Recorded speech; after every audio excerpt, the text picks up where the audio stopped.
എല്ലാവർക്കും വില്വമംഗലം സ്വാമിയാരുടെ ശ്രീകൃഷ്ണ കർണാമൃതത്തിലേക്ക് സ്വാഗതം.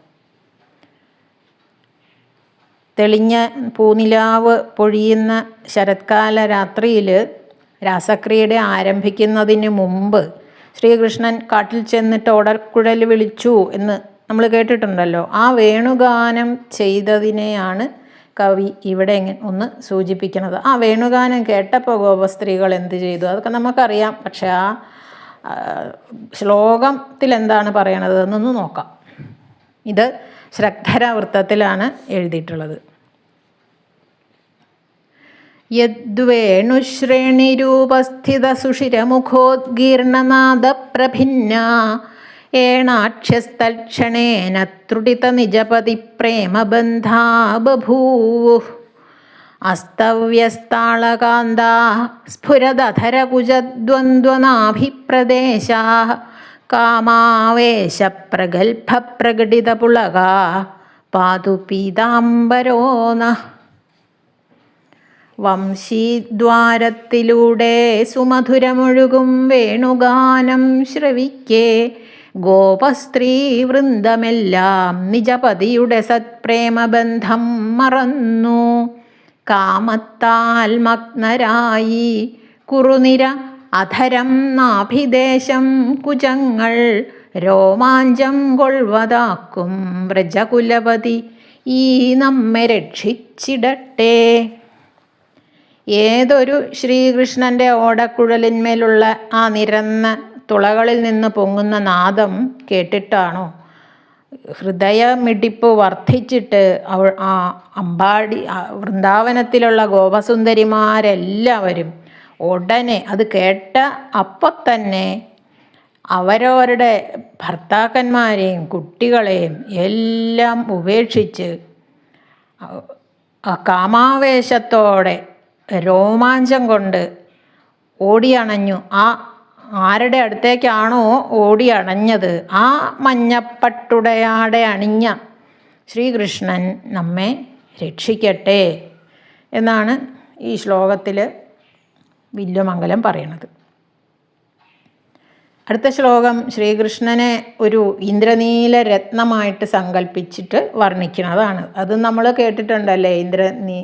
കല്ലു വേണോ നീല നീറം കോലും നല്ല കല്ലു വേണോ മല്ല വൈരിപ്പേരോലുന്ന കല്ലു വേണമോ. അത് നമ്മൾ വാഴകുന്ന വാസുദേവൻ നമ്പൂതിരിപ്പാടിൻ്റെ കീർത്തനം നമ്മൾ എല്ലാവരും കേട്ടിട്ടുള്ളതാണ്. ഇന്ദ്രനീല മണിയാണ് ശ്രീകൃഷ്ണൻ എന്ന എല്ലാവരും പറയണതാണ്.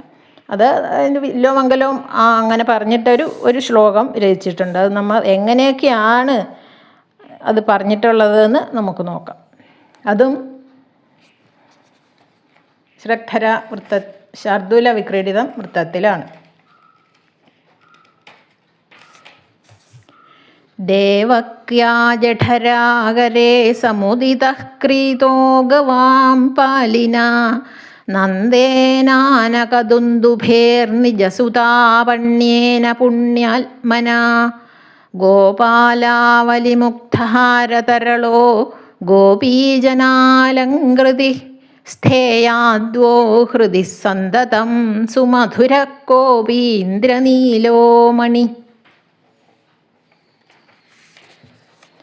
അന്നാ ദേവകി ദേവി തൻ തനയനായി ഗോപാലനായി പുണ്യമായി നന്ദൻ തൻ സുതയെ കൊടുത്തു പകരം വാങ്ങിച്ച ചൈതന്യമായി ഗോപന്മാർക്കൊരു മുക്തഹാരമണിയായി ഗോപീജനാഭൂഷയായി ശോഭിച്ചുള്ളവൻ ഇന്ദ്രനീലമണിയായൻ ഹൃത്തിൽ വാണിടണം. രത്നങ്ങളുടെ വിളഭൂമിയായ ദേവകിയുടെ ഗർഭം എന്നാണ് ഇവിടെ പറഞ്ഞിരിക്കുന്നത്. ദേവകിയുടെ ഉദരമാകുന്ന രത്നഖനിയിൽ ഉണ്ടായ ശ്രീകൃഷ്ണനാവുന്ന ഇന്ദ്രനീല രത്നം. ആ രത്നത്തെ നന്ദഗോപരെന്ത് ചെയ്തു? നന്ദഗോപര് തൻ്റെ സ്വന്തം മകളെ പകരത്തിനങ്ങോട്ട് നന്ദഗോപർ തൻ്റെ മകളെ വസുദേവർക്ക് പകരം കൊടുത്തിട്ട് വാങ്ങി എന്നാണ് പറയണത്. വസുദേവരിൽ നിന്ന് വാങ്ങി മകളെ പകരം കൊടുത്തിട്ട്. പിന്നെ ഗോപനിരയാകുന്ന ആ സുന്ദരമായ മുത്തുമാല, ഗോപന്മാർ ആവുന്ന മുത്തുമാല, ഗോപന്മാരെ മുത്തുമാലയായിട്ടാണ് ഇവിടെ പറഞ്ഞിട്ടുള്ളത്. അതുപോലെ ആ മുത്തുകളുടെ നടുവിലൊരു പതക്കം ഉണ്ടാവുമല്ലോ, ഒരു മാലയുടെ നടുവിൽ ലോക്കറ്റ് എന്നൊക്കെ നമ്മൾ പറയും. അതിന് ആ മുത്തുമണികളുടെ നടുവിൽ ആ ഒരു പതക്കം അല്ലെങ്കിൽ നെടുനായക മണി ആയിട്ട് ഗോപവനിതമാർക്ക് അണിയാനുള്ളതാണ് ആ ഇന്ദ്രനീലരത്നം എന്നാണ് പറയുന്നത്. ഗോപനിരയാകുന്ന സുന്ദരമായ മുത്തുമാലയുടെ നെടുനായകമാണ് ആ രത്നം. പിന്നെ ഗോപസ്ത്രീകൾക്ക് അണിയാനുള്ളതാണ് താനും. ഇങ്ങനെ അതിമനോഹരമായിട്ടുള്ള ഒരു ഇന്ദ്രനീല മണിയുണ്ട്. അത് ഏതു സമയത്തും നിങ്ങളുടെ ഹൃദയത്തിൽ സ്ഥിതി ചെയ്യട്ടെ. ആ ഇന്ദ്രനീലരത്നം അങ്ങനെ തിളങ്ങി നമ്മുടെ മനസ്സിൽ അല്ലെങ്കിൽ നമ്മുടെ ഹൃദയത്തിൽ അങ്ങനെ തിളങ്ങട്ടെ. ആ ഇന്ദ്രനീലമണി, ശ്രീകൃഷ്ണനാകുന്ന ഇന്ദ്രനീലമണി നമ്മുടെ ഹൃദയത്തിൽ അങ്ങനെ തിളങ്ങട്ടെ എന്നാണ് വില്വമംഗലം പറയണത്.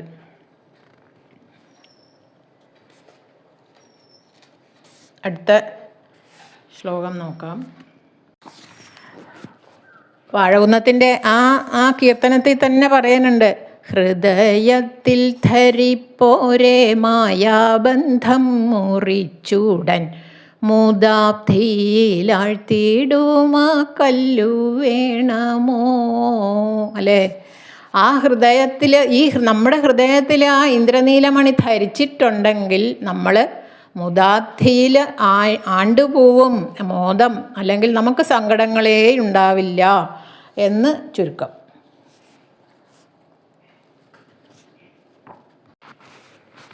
അടുത്ത ശ്ലോകം ശ്രീകൃഷ്ണൻ ആരും കാണാതെ പാല് മോഷ്ടിച്ച് കുടിച്ച ഒരു വികൃതി അല്ലെങ്കിൽ ഒരു കുസൃതി, അതിനെ പറ്റിയാണ് പറയുന്നത്.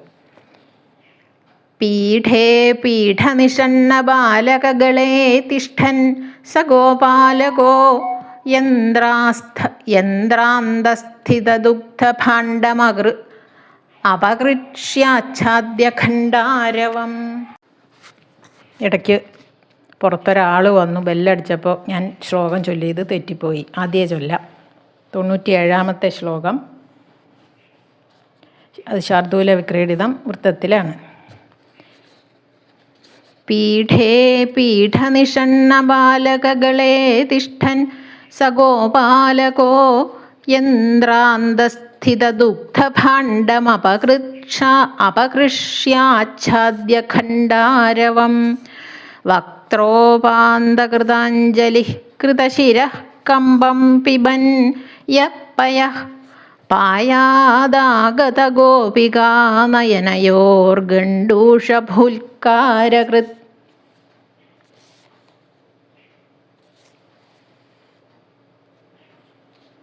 പീഠത്തിൽ ചില ഗോപബാലരെ ഇരുത്തിത്തോളിലേറിയിട്ടുടൻ മെല്ലെ കിങ്ങിണിയൊന്നൊതുക്കി മുകളിൽ തൂങ്ങുന്ന പാത്രങ്ങളിൽ നിന്നും പാലുകുടിക്കവേ വനിതകൾ കണ്ടങ്ങു ചെന്നീടുകിൽ സർവം തുപ്പി മുഖത്തിടും കുസൃതിയാം കണ്ണൻ തുണച്ചീടണം.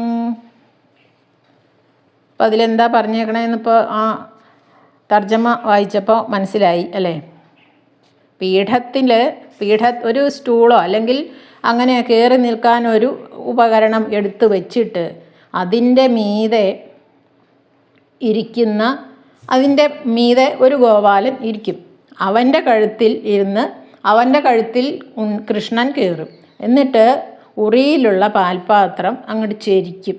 എന്നിട്ട് കിങ്ങിണിയും തളയും ഒന്നും ശബ്ദം ഉണ്ടാക്കാതെ അടക്കി പിടിച്ചിട്ട് വായ്ക്കടുത്ത് ഈ കുടത്തിൻ്റെ വക്ക് ചേർത്തിട്ട് പിടിച്ച് തല ഇളക്കിക്കൊണ്ട് പാലിങ്ങനെ കുടിക്കും. ആ കുടത്തിൽ നിന്ന് മടുമടാന്ന് പാല് കുടിക്കും എന്നർത്ഥം. അത് അത് കണ്ടുകൊണ്ട് ഏതെങ്കിലും ഒരു ഗോപസ്ത്രീ ആ കള്ളനെ പിടിച്ചു എന്നും വിചാരിച്ച ആ ഗോപസ്ത്രീകൾ അവിടെ എങ്ങാനും ചെന്നിട്ടുണ്ടെങ്കിൽ ആ വായിലുള്ള പാല് മുഴുവനും അവരുടെ മുഖത്തേക്ക് അങ്ങ് തുപ്പും. അങ്ങനെയുള്ള ഈ ഗോപാലകനായ ശ്രീകൃഷ്ണൻ നമ്മെ രക്ഷിക്കട്ടെ എന്നാണ് ഈ ശ്ലോകത്തിൽ പറയണത്. ഇപ്പം അടുത്ത ശ്ലോകത്തിൽ വില്വമംഗലം പറയണത്, കഴിഞ്ഞ ജന്മത്തിൽ ഞാൻ എന്തൊക്കെയോ ഒരുപാട് പുണ്യങ്ങൾ ചെയ്തിട്ടുണ്ടാവും, ഇല്ലെങ്കിൽ ഈ ജന്മത്തിൽ എനിക്ക് ശ്രീകൃഷ്ണ ഭഗവാനിൽ ഭക്തി ഉണ്ടാവാൻ ഇടയില്ല. അത് നമ്മളൊക്കെ വിചാരിക്കണതാണ്, എന്തൊക്കെയോ പുണ്യങ്ങൾ നമ്മളൊക്കെ ചെയ്തിട്ടുണ്ട്, അതുകൊണ്ടാണല്ലോ എനിക്കിത് പറയാനും നിങ്ങൾക്കൊക്കെ ഇത് കേൾക്കാനും ഒക്കെയുള്ള ഒരവസരം ഈ കാലത്തിൽ ജനിക്കാനും ഒക്കെ ഉണ്ടായ ഒരവസരം നമുക്ക് ഇതുപോലെ സോഷ്യൽ മീഡിയയിൽ കൂടി അടുത്ത ഉള്ള ആളുകൾ അല്ലെങ്കിലും ദൂരെ ഇരിക്കുന്നവരുടെ ശബ്ദമാണെങ്കിലും കേൾക്കാനും ഇതൊക്കെ ആസ്വദിക്കാനും കൃഷ്ണൻ്റെ കഥകൾ കേൾക്കാനും ഒക്കെ സാധിക്കുന്നത് എന്തൊക്കെയോ പുണ്യങ്ങൾ നമ്മൾ ചെയ്തത് കൊണ്ടാണ്. നമുക്കിപ്പോൾ എന്തെല്ലാം ഒരു സപ്താഹം നടക്കുകയാണെങ്കിൽ തന്നെ എവിടെയോ ദൂരെ നടക്കുന്ന സപ്താഹമാണെങ്കിലും നമ്മൾക്ക് അവിടെ പോയി ഇരുന്ന് കേൾക്കാൻ പറ്റില്ലല്ലോ എന്ന് പണ്ടൊക്കെ നമ്മൾ വിചാരിക്കാറുണ്ട്. നമുക്ക് പോവാൻ പറ്റില്ല, എന്നാൽ കേൾക്കണം എന്ന് വല്ലാത്ത മോഹവും.